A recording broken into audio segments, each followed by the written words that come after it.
Welcome, everyone. We're going to just sit tight for just a couple of minutes while we let the participants in, and then we'll get started.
Greetings, everyone, and welcome to the Friends of Fairsted Winter Lecture. My name is Lauren Meyer. I'm co-president of Friends of Fairsted, the philanthropic partner of Frederick Law Olmsted National Historic Site, the home and office of Frederick Law Olmsted and his successor firm from 1883 until it was acquired by the National Park Service in 1979. I'd like to thank Sara Cedar Miller and Professor Carla Peterson for the program today, and to Kyle Zick and Maddie Webster of the Friends who make this program possible. You are in for a real treat today and a new perspective on the history of the landscape and the Seneca Village community before the creation of Central Park. The Friends are a nonprofit, volunteer-run organization, and we'd like to thank you for your financial support and for your participation in programs such as these. In addition to supporting the National Park Service education programs and the Olmsted Archives, the Friend offer an annual research fellowship with 2023 applications due April 30th. We encourage you to pass that information on to your friends and colleagues. And with that, I'd like to introduce Madeline Webster, co-chair of the Friends Program Committee, who will be tonight's moderator. Maddie is a PhD candidate in American and New England Studies at Boston University, with a focus on urban history and historic preservation in 19th century Boston, as well as program manager in the Boston Mayor's Office of New Urban Mechanics. Welcome, Maddie, and our speakers. Thank you so much, Lauren, for the introduction. So thank you to everyone here for joining us this evening. We have two incredible speakers who I'm so happy are with us tonight, Sara Cedar Miller and Professor Carla L. Peterson. Sara Cedar Miller is the historian emerita of the Central Park Conservancy, which she first joined as a photographer in 1984. In addition to her newest tome, Before Central Park, her books include Central Park, an American Masterpiece, Strawberry Fields, Central Park's Memorial to John Lennon, and Seeing Central Park, the Official Guide. Carla L. Peterson is Professor Emerita in the Department of English at the University of Maryland. She specializes in 19th century African-American literature, culture, and history, and has published widely in this field. Professor Peterson is the author of Doers of the Word, African-American Women Speakers and Writers in the North from 1830 to 1880, and Black Gotham, A Family History of African Americans in 19th century New York City. She is also a descendant of the Lyons family of Seneca Village. So tonight we're going to set aside landscapes and land use to focus on families and their stories. So the stories you'll hear are a testament to the importance of the archives in saving records. which is something we consider often as supporters of the diligent work going on at the Frederick Law Olmsted National Historic Site and the Olmsted archives therein. Finally, we'll have some time for Q&A at the end, so please submit questions if you have them, and I think you will, to the Q&A chat box at the bottom of your screen. When we finally get to the Q&A portion, I will moderate those questions. Okay, so without further ado, I'd like to have Sara Cedar Miller and Carla L. Peterson take it away from here. Okay, well, thank you, Maddie, and I am really honored to be doing this and from start.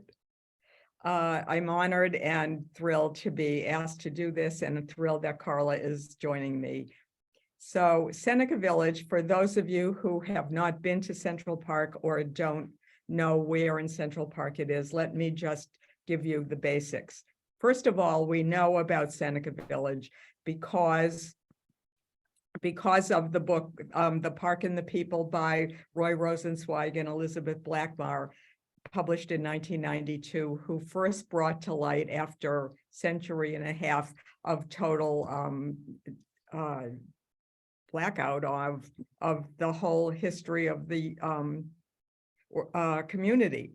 So we're grateful to them. And since then, a lot of research has been done by myself, other scholars, and the Central Park Conservancy. So in the beginning, you can see on the right, before it was Seneca Village, there was, there it is, a community, not a community, but a farm. There was a spring, which is in this red box, and there was a farm and a well and a stable. So we know that the people who moved in 1825, the community, it wasn't the first people owning the land. The land was pretty arable probably by that time. There are few rock outcrops the way they are throughout the Central Park. So it was probably a wonderful place to inhabit and buy. There were 200 lots. John Whitehead, a farmer, a cartman, bought the land. He bought the land in 1824, and 1 year later, less than 1 year later, he started selling exclusively to African American community and the AME Zion Church as a burial ground. So you can see here in this overlay of the Central Park map that it basically starts about 83rd Street and goes all the way up to 89th Street. Okay, I don't know why. Okay. If you come to the park today, the Central Park Conservancy has a wonderful series of signage, so you can walk around and follow it. There isn't really much to see. There's sort of ghosts in the landscape, but they're beautiful meadows. This is more or less north of 86th Street. And there are 2 playgrounds on the site of Seneca Village today. So in the beginning, there were a few different kinds of houses. These are not in Seneca Village, but we know that they're photographs of shanties, very small, no cellar, very rustic and elementary cabins that were in Central Park. So some of them would have been shanties, would have been in Seneca Village. We know, for example, and it's almost hard for us to believe, that Ishmael Allen and the 6 people in his family lived in 9-foot by 10-foot shanty. So very hard to believe that 7 people could live there. This is a little larger, and basically across the street from Central Park, taken in 1863. But I wanted to show it to you because here is a kitchen garden, and many people in Seneca Village did farm the land around their property. So it very much could have looked a lot like this. We don't have basically the photographs of the one-story or two-story houses, but Weeksville in Brooklyn has been the historic community, Black community that was approximately started in the 1830s, has restored their houses that existed. And so we think Seneca Village, very possibly the houses would have looked like this. And if not abutted, certainly very close together. You can see in this slide that this 1836 map, archival map that I found online, that you can actually see the cemetery on 85th Street and 13 houses or structures, just under half of the 29 homes in the entire pre-park. So this was definitely the densest settlement in 1836. By the 1840s, the receiving reservoir abutted the community. People in Seneca Village would have had a water view, and the two white families of the reservoir keepers also lived in the community. This is also from 1836, a map with all the names of the owners and their property. It's very important that we can see that 1/3 of Seneca Village landowners were either single or widowed women, though not all of them lived in the community. Many landowners lived downtown or even elsewhere, Brooklyn, New Jersey. Many bought their land as rental income, and in the 1930s, there was a real estate boom, and 1/3 of the original owners cashed out during that time, making a large profit and affording new Black families an opportunity to buy into the community as residents or as a solid investment. In my book, I quote Carla, who you'll hear from in the next slide, who wrote about middle-class Black families such as hers, that, quote, they were as savvy as white New Yorkers in understanding the value of real estate. They recognized that just as much as personal income, land was a good investment to be bought and sold for a profit.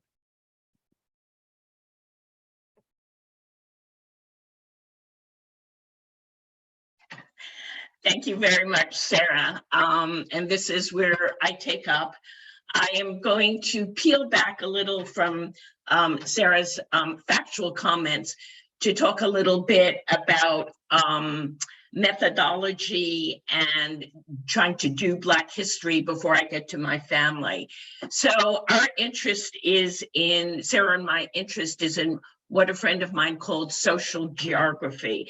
So we have physical geography and landscape, but we're interested in the people who populate the place.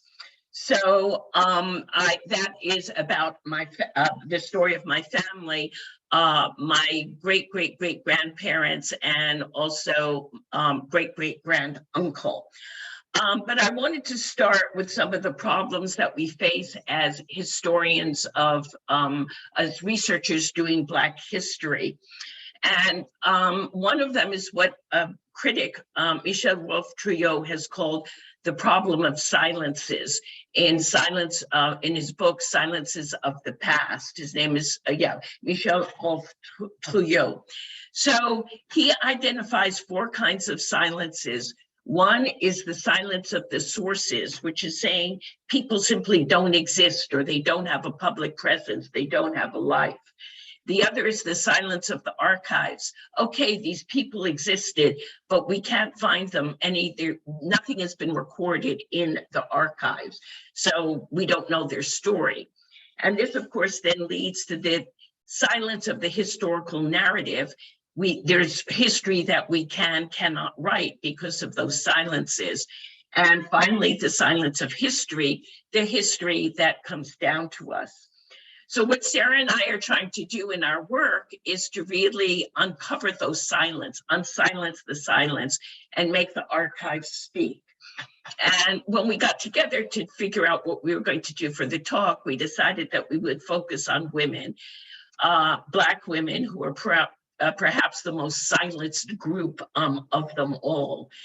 In the field of 19th century Black history, there's a real assumption that Black women had no public presence. They simply weren't there. But Sarah and I are like, no, they are there, and we're going to find their stories. Out of that, we can then tell new historical narratives and therefore a new Black history. So I try to uncover silences through my family history, and that's where I'm at now. So I wrote this book, Black Gotham, A Family History of African Americans in 19th Century New York City, which came out quite a few years ago. And obviously part of what I was trying to do was personal, right? I want to know more about my family. But there were also a lot of larger kind of professional academic questions that motivated me. One is that even to this day, we talk so much about slavery. When we're talking about 19th century Black Americans, we're talking about slavery in the South and not about Blacks in the North, and in our case, urban Blacks. When we talk about New York, everybody thinks about Harlem, and if not Harlem, what I call the Harlem model, that Blacks always lived in segregated neighborhoods tucked off someplace or other. And I was really interested in showing how my my ancestors lived in Lower Manhattan in racially mixed neighborhoods, but then also uncovering stories like that of Seneca Village. I was interested in being able to write about a Black elite class before James Weldon Johnson, for example, or Du Bois, and the fact that there was a cultural, intellectual milieu that was vibrant in New York City. Another thing that I was interested in is talking about family, the assumption that Black families didn't exist or were separated, torn apart in the 19th century. And finally, what I found as I did my work was really the depth of the archive. The archive always gives. It's a source that keeps on giving, and I think Sarah and I just love that. So let me go and talk a little bit about methodology. I really started with next to nothing. My family, for whatever reason, did not keep documents. There were no family stories at the dinner table. There were no documents. What I discovered in my research was a real will to remember and to record on the part of Black New Yorkers, but often facing challenges, the passage of time, violence done to their communities, which erased, which silenced their efforts to commemorate. The Negro's burial ground is one example. Another example, of course, is Seneca Village, and then also so many documents. So one of the problems is that Black archives did not start until much later than white archives. We can think of the New York Historical Society, started by John Pintard in 1804, whereas the Schomburg, where I did most of my research, did not start until 1927. But the archives ultimately are one source. So I want to start with the idea of scraps. You can, very often we're putting together Black history based on scraps, and Sarah will certainly have many of those to show you. So this is a scrap that comes from the Schomburg, from the Harry Albro Williamson papers. And in it, I found a record of my family about whom I knew nothing. There are my great-great-great-grandparents, Joseph and Elizabeth Hewlett Marshall, their daughter Rebecca, who is my great-great-grandmother and marries my great-great-grandfather, Peter Guignon, another daughter, Mary Joseph, who marries Albro Lyons, and they are my great-great-grand-aunt and uncle, and they all have a role to play in Seneca Village. Okay, yes. So here is Albro Lyons, my great-great-granduncle, and Peter Guignon, my great-great-grandfather. Sarah put this slide together, and she very smartly put the African Free School in the middle. This is where I assume they met, or at least they were schoolmates at the school. And education is going to be the main theme of my talk. And Sarah didn't know this when she put the slide together, but basically, yes, education is a major fact in the lives of Black New Yorkers. So then my great-grandaunt, Maricha Lyons, who is Albro and Mary Joseph's daughter, put together a memoir, which is at the Schomburg. It's typescript, 80-some pages, and she called it Memories of Yesterdays, all of which I saw and part of which I was, and autobiography. And what she says is that her father, Albro, wanted to write a book entitled Gentlemen in Black, but he never got around to it. So left it to her, and she did it based on what she called a vast output of fugitive scraps. So there we are, back to the idea of scraps. So based on my research, but especially that of Sarah's, what we know is that Joseph and Elizabeth Marshall bought several lots in Seneca Village in 1826 and 1827. They never actually lived there. They were not residents, but lived in Lower Manhattan on Center Street. Joseph Marshall died in 1829 and left his lots in his will to his wife and to his surviving daughters that included Rebecca, my great-great-grandmother, and her sister, Mary Joseph. So the importance of land ownership. One is for Black men, the reacquisition of citizenship. In 1821, the state legislature passed an amendment to the Constitution saying, and this is a quote, men of color needed to possess a freehold estate of $250 and pay tax on it in order to vote. So acquiring land and being able to have that freehold estate was very important to Black men. To Black families, land meant wealth and it meant independence. And Sarah, the next slide. Okay, so this is Albro and Mary Joseph Lyons.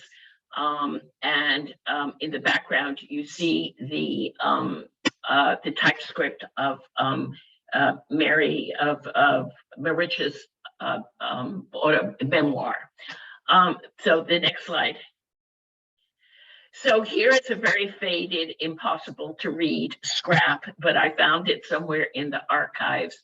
And so Peter Guignon has inherited or has the lots of land in Seneca Village, but his wife, his second wife, I am not descended from her, writes this note in 1854 to Albro Lyons, saying that Peter is very sick and he can't work, and they owe him money, but are not able to repay him because he's not able to work. But as soon as they get the money, they will repay. So as Sarah has uncovered, she discovered that when Seneca Village was ended for reasons that in a way that she'll talk to you about, the city paid Peter Guignon $1,455. That's in 1856 in compensation for the land for his lots in Seneca Village. So I wonder whether that was the beginning, right, of a turn of fortunes and Peter being able to repay his loans and go on with his life and get onto stable financial footing. Beyond that, my argument here, at least tonight, is that education, the accumulation of wealth and having means meant an investment in education. So for the remainder of my few minutes, I'm going to talk about the ways in which education was so important to the women of my family. So there is a very obscure note in a newspaper. I'm starting with Elizabeth now, my great-great-great-grandmother, who sent a younger daughter, Gloriana Catherine, to Prudence Crandall's school in Canterbury, Connecticut. You might know about it. She was a young white abolitionist woman, started the school. The citizens of Canterbury didn't like it, and they burned it down. They set fire to it in 1834.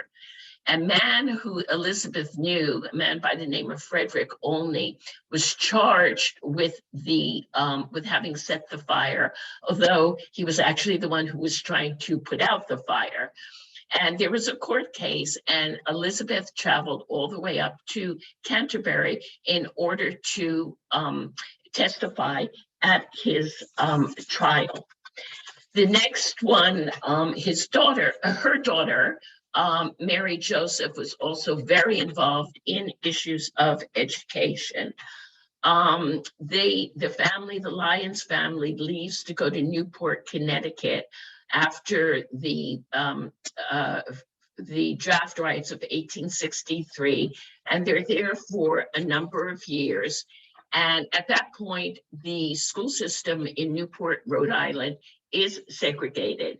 And she goes and writes a letter to the legislature in which she says, every native and every foreign child that is cast on our coast shall be taught at public cost the rudiments of knowledge, and at last the ripest results of art and science. Accompanying her to the state legislature was her daughter, my great-grandaunt, Maritza Lyons, who got up as a 16-year-old and testified to the legislature about the importance of education, that the, quote, caste schools were inferior, and the need to integrate the public schools. And what she says in her memoir is, I, but 16 years old, made my maiden speech and in a trembling voice pled for the opening of the door of opportunity. And they were successful, and the schools in Rhode Island were integrated. Maritza then becomes a school teacher, and her career is one of working in integrated schools in Brooklyn. So you can see the way in which these women, by fighting, with their activism and education, were really able to help make change. So Maritza starts out by teaching in a segregated school, Brooklyn's Colored School Number 1, which was later PS 67. But schools gradually become integrated in Brooklyn, and that is through my efforts of my great-grandfather, Philip White, who you'll hear about at the very end of my remarks. And he writes a resolution he's a member of the school board, and writes a resolution asking that schools receive all colored children that may apply for admission on the same terms that they do white children. And that resolution passed, and Maritza becomes the assistant principal of an integrated school, PS 83. The principal, Frank Harding, is integrated. Many of her the teachers, fellow teachers, are white, and the children are mixed. They're white and Black and immigrant and native born, and she refers to them as a cosmopolitan population of students. And what she says is that she wants to give what she sees as education is the education of the masses rather than of the classes. So she is also helps to found the Women's Loyal Union, that's a Black women's club, in 1892, in the company of Ida B. Wells and others, another activist organization. I can go on for that forever, but I want to skip to the last slide. So this is something that Sarah said I had to include. And for those of you who followed the Gilded Age, it is a clip from the Gilded Age. And the point I want to make here, I'm shifting over to a man, but the importance of education in the history of Black New Yorkers. So the Scott family in the Gilded Age is based on my great-grandfather, Philip White, so that would be Arthur Scott, who became a pharmacist, going to the College of Pharmacy of the city of New York and getting a diploma and gaining wealth, prosperity, but also giving back to education. So he is my great-grandfather because he marries Peter and Rebecca Guignon's daughter, Elizabeth. So here you have the Scott family, prosperous elite, but dedicated. If you follow the series, involved in literature, in music, and in all kinds of endeavors that lead, and in community affairs that lead to a very fulfilling lives for them. Over to Sarah. Okay. So there is yet another woman, great woman, just like all of the women in Carla's family, Elizabeth Gloucester, who had some articles written about her before, but I discovered her because she petitioned, and I'm gonna, the land, while I have this photograph up, the land that she bought in Seneca Village, she bought 2 lots, but her first lot is this one, which in the spring is beautiful cherry blossom LA, right at the west of the reservoir, approximately 88th Street. So you should all come to Central Park around the end of April to early May to see this splendiferous display of trees, and think about the fact that Elizabeth Gloucester got her start by buying this piece of land. In the background of her husband, Reverend James N. Gloucester, you can see Elizabeth's petition. She was an early feminist here petitioning the commissioners of assessment in 1855 that the lot in Seneca Village was her property, not her husband's, which was the case with most married women did not own property. Here's her photograph of her husband, James Gloucester, but unfortunately, no photograph of Elizabeth has yet come to light. Nonetheless, she is extraordinary and amazing. She was an abolitionist and a civil rights advocate, an avid supporter of radical John Brown, who frequently stayed at the Gloucester's Brooklyn home. Through Frederick Douglass, she gave Brown $25 for his attack on Harper's Ferry. Elizabeth and 2 other radical abolitionists and leaders of the Underground Railroad, Reverends Charles B. Ray and Theodore S. Wright, had owned or paid taxes on Elizabeth's second lot in Seneca Village, and very possibly, I believe, they all had been possibly planning to use the lots as stops on the Underground Railroad, but Central Park intervened, so we don't know whether that absolutely would have happened, but it's a good guess that it might have happened. Elizabeth was her first lot in Seneca Village, was her foray into the world of real estate, and she garnered a fortune from all of her real estate ventures in Manhattan and Brooklyn. She owned a famous boarding house in Brooklyn Heights. And at her death in 1883, she was either the richest or one of the richest Black women in America. She and her family are buried in Greenwood Cemetery in Brooklyn. There are so many women I'd love to talk to you about tonight, but we just don't have time. But I want to show you also another petition. Elizabeth's petition was, she was fine with the money that they were giving her, $400, I believe, and $60. But she was here's Andrew Williams. Most of the people who petitioned complained about the money that the value that was assessed, and they thought their house was worth more. Here, Andrew Williams is being told he will get $2,335 for his lot and home, 3 lots and homes, whereas he believes that before that he was offered $3,500. One of the problems is that the petitioners had the opportunity to have their day in court with Judge Ira Harris, pictured here. But for the most part, he did not increase most awards, in part because the city originally estimated that the price for the future park in 1853, they estimated, would be $1.5 million. 2 years later, in 1855, real estate values had soared so much that the city had to pay $5 million for the land, not $1.5 million for the land. Most taxpayers complained that having the park was too expensive and advocated for forgetting the project altogether. We came really close to losing the whole idea of Central Park, but ultimately it proceeded, assuming that much of the additional cost would be passed on to those who owned property near the park. So in February 5th, just last week, 1856, Central Park officially became a city park.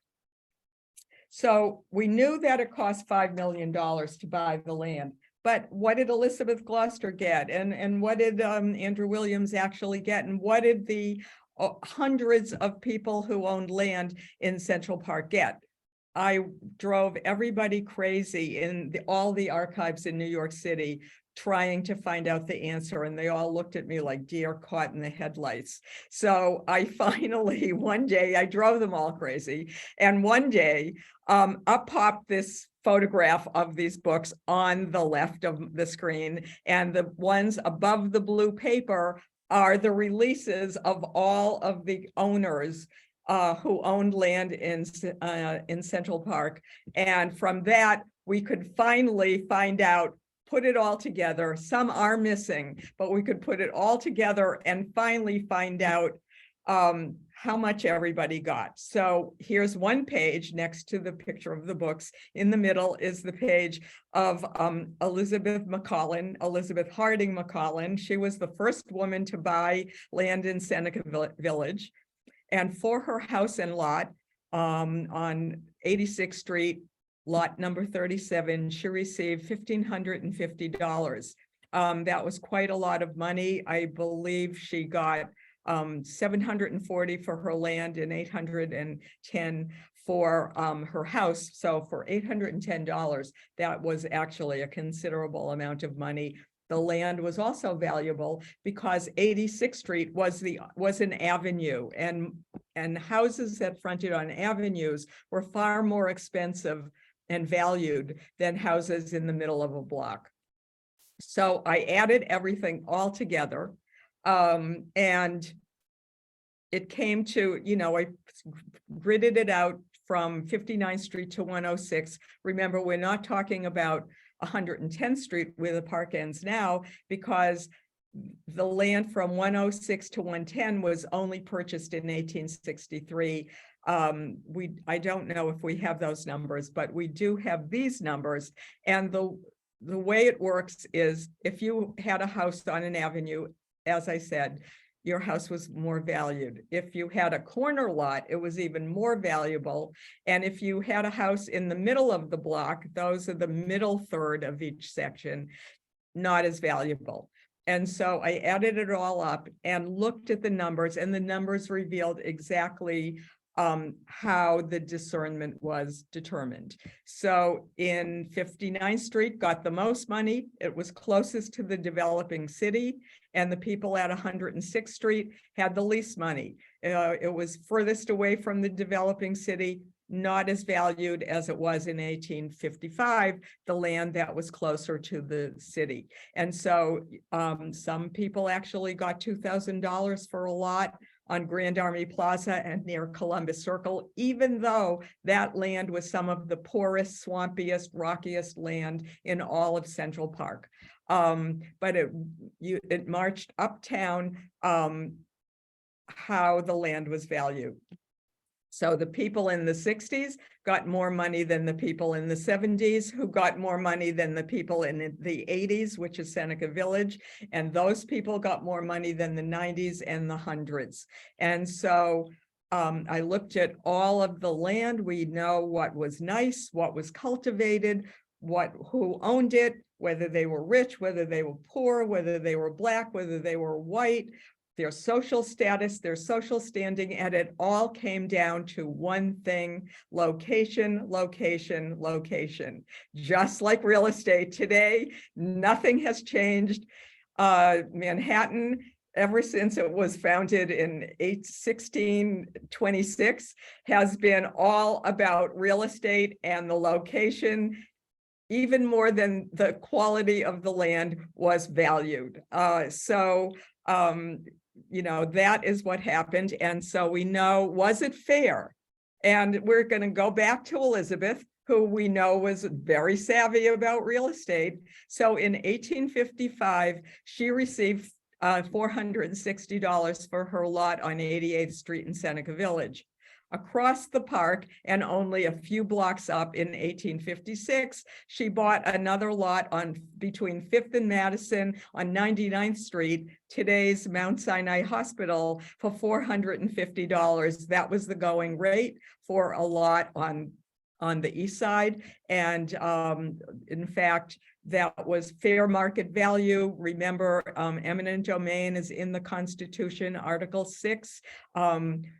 A municipality or a governmental agency can take land for a property, for public property, private land for public property, if the owner receives just compensation. We have always wanted to know whether it was fair, whether it was just, and thanks to those archives that were hiding away in a Brooklyn warehouse in the municipal archives, we now know that thanks to Elizabeth, who bought land right near there, so we know point for point that yes, it was fair market value.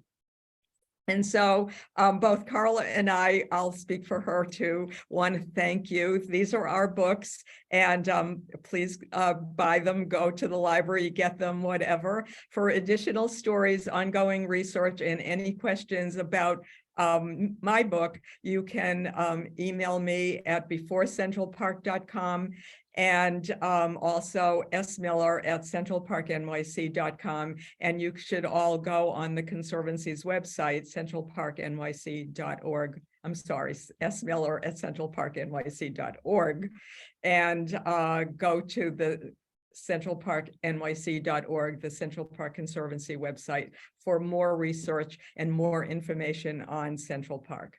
Thank you. And now we'll take questions.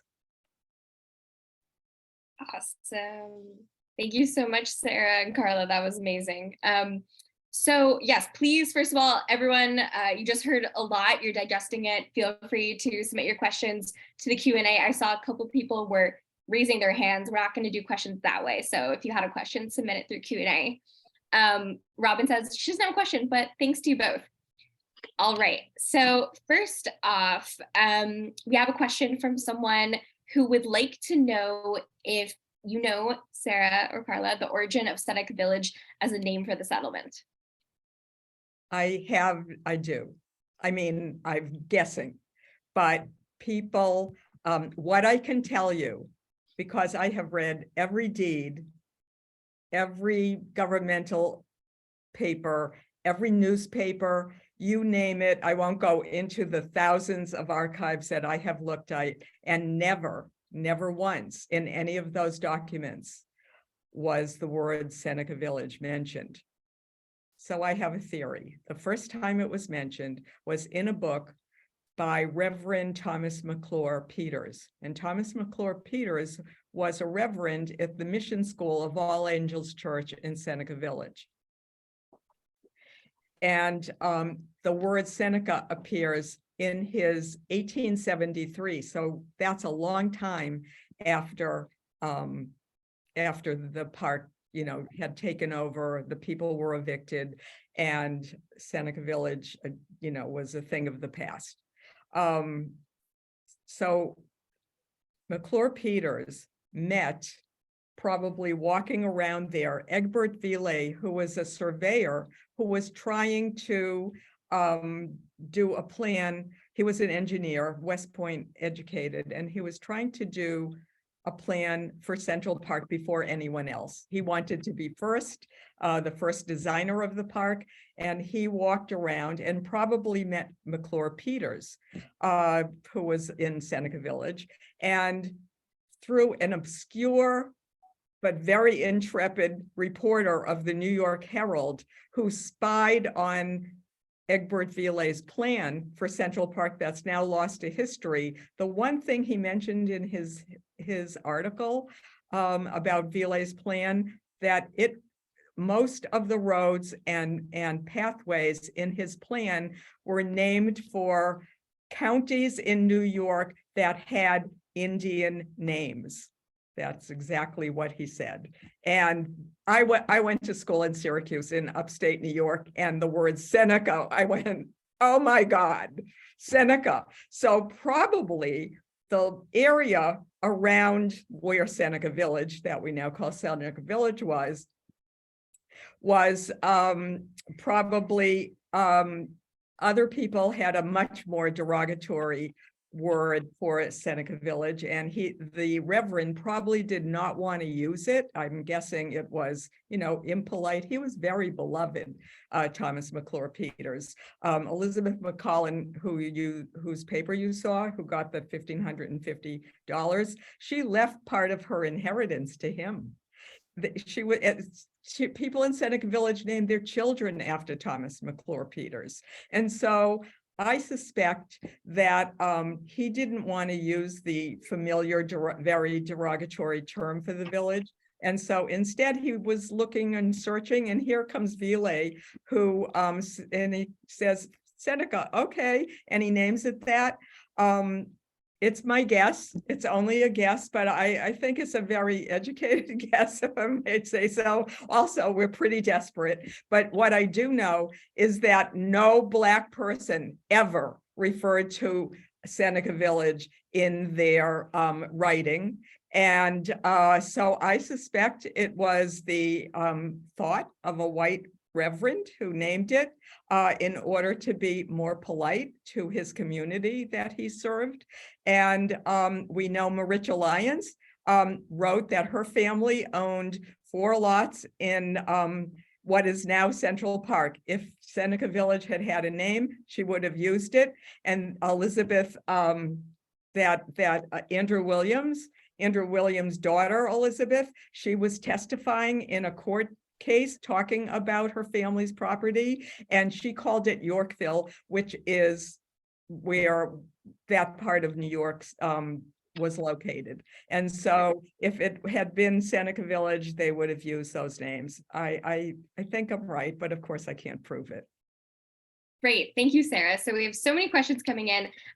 There's a couple around one idea that Anthony expressed, which is the question, to the fairness question, surely, maybe for discussion, eminent domain is legal, but is it fair? Real estate compensation at fair value seems mathematically, technically fair, but truly critics who may look at the process as not quite just. And another person says, were people who lived there at Seneca Village fairly paid for their land? It sounds like you're saying yes, that they were, and land wasn't taken by eminent domain. No, it was taken by eminent domain. It couldn't be taken otherwise. Was it fair? I believe financially it was fair. Of course, there is a loss of a home, no matter what reason, no matter how much you're paid, is a loss. And there's no getting around it. What I do believe, again, I can't prove it, but the pace of New York was going so fast and so quickly uptown, even if there hadn't been a park, that Seneca Village would have been gone in, 5 to 10 years. And maybe people stayed would have gotten even more money, yes. But already by the 1850s, a lot of black landowners were selling out to white speculators. And that's the direction that many, so at the end in 1856, there were a lot more white landowners who had earlier bought land from the black families, most of which did not live in the village. Yeah, so there's a lot of discussion now about Black ownership and loss of Black ownership. And I listened to a webinar a week ago on Black farmers and their loss of land. And one of the speakers made the comment that the degree to which land is so important to Black people in the United States, that it represents wealth, it represents independence, it represents dignity. And their argument, these Black farmers, is that there's really no substitute for land ownership. And we know there's stories that are coming out. So aside from farms and urban areas where, and this is not the case with Seneca Village, but where in order just to get, Black property, there is, you either declare urban blight or, and so it needs to be taken by eminent domain or whatever. So there are many examples of unfair practices. And what people point to, there's a story about a community, and I think it's in San Francisco or someplace out in California. It's not just the loss, it's the loss of the land, it's the loss of wealth. And we know how important accumulation of wealth is. You've got to accumulate. You can't lose and then start over. You're never going to get there. But they also talked about the way in which it's a loss of community, and that, their homes, their families, but their churches and their stores and their community centers and schools, et cetera, et cetera. So, yeah.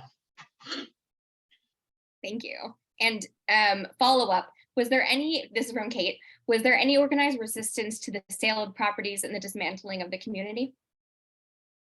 Yes, people who petitioned, well, they didn't say don't take it, although actually a lot of white people who owned land and were very wealthy were horrified that their land was being taken for the park. More objection that we know of. There could have been more objections that we don't know of, but there was protest, yes. Thank you. This is a question for those among us in the audience who are Olmsted fanatics or interested in Olmsted. Can you discuss the timeline of the purchase of land of Seneca Village and when Frederick Olmsted would have become involved with the development of Central Park? Okay. The land was bought from John Whitehead, who divided the land and sold it, as I said, solely to Black people in 1825. And the community lasted until 1855 or 56, when they were paid whatever the city gave them.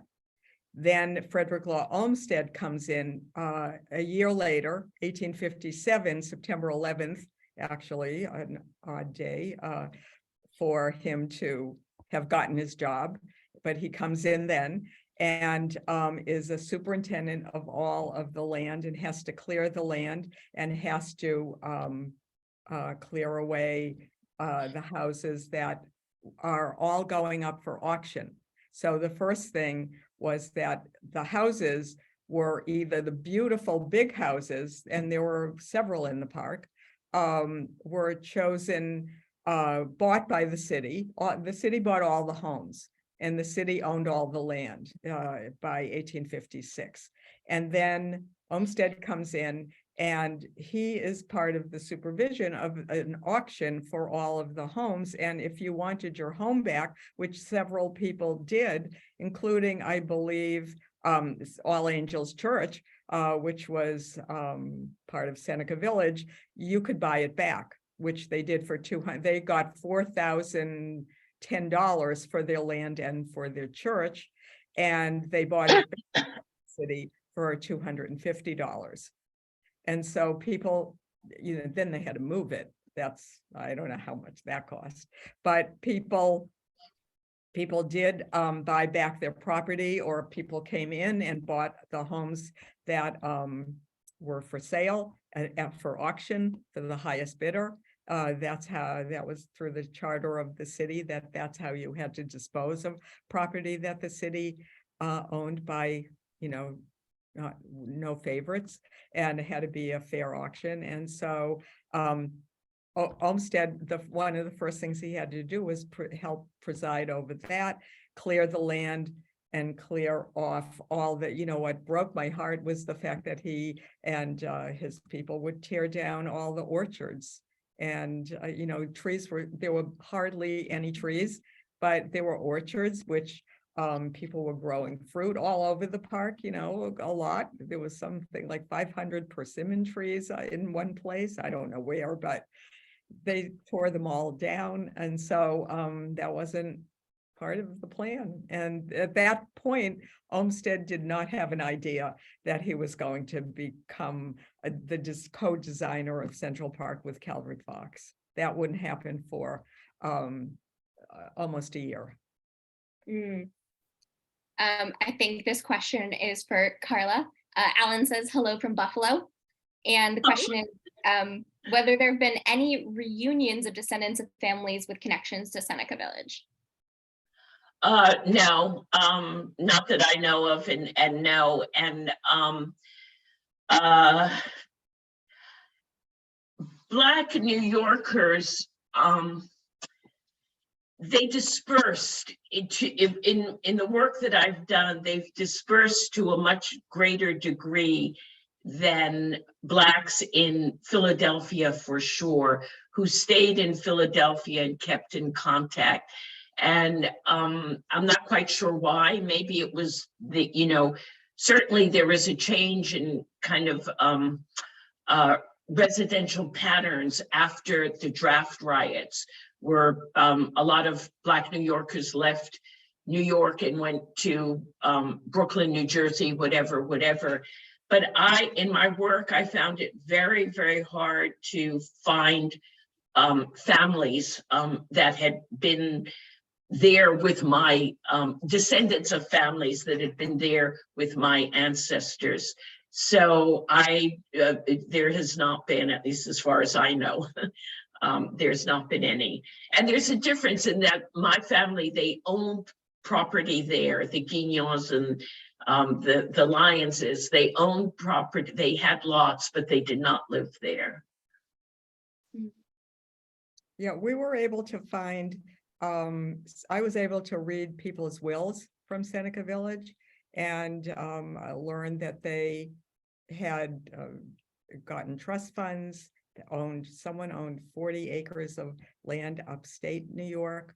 Andrew Williams moved to Queens. We know a great deal about him.